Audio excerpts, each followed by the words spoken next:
Дуслар, біз бүгін тағын бір ризықны барлы сейттік. Ол қозын артының көкмара аяқларында пішірілі тұрған, бик тез генә әзерләнә торган бір қамыр ризығы була. Бұл ризықны гадәттә менә безнең балачакта пешерәләр иде. Ишле балачагаларга уйнап кергәннән соң тез генә әбиләребез, әниләребез пешереп бирә иде. Ул уалма дип атала.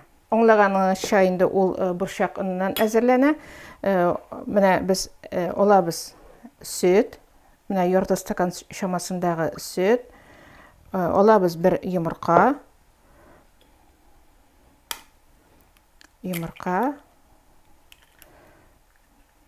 аңа салына май инде без менә салабыз сыйыр майы, мөмкин сыйык майга әзерләргә дә.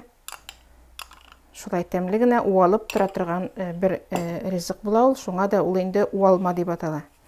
Тәминчә туз салабыз һәм үзебезнең борчак уныбызны салабыз.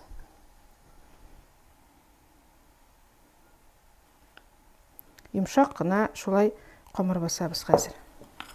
Моңа инде башка он салынмый. Фақат бу инде борчак уннан гына әзерләнә. Һәм аны кайнар мичтә шулай тиз генә пешереп ала иделәр.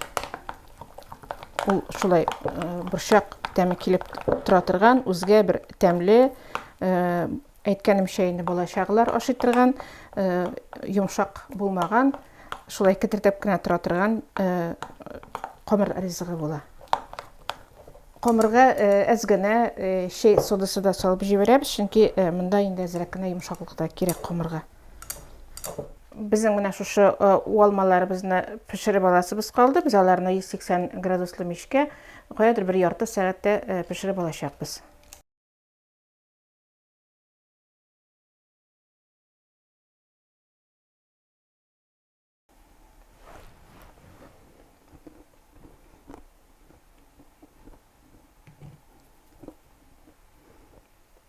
Бик үзенчәлекле тәмле печенье кебек уалма килеп чыккан.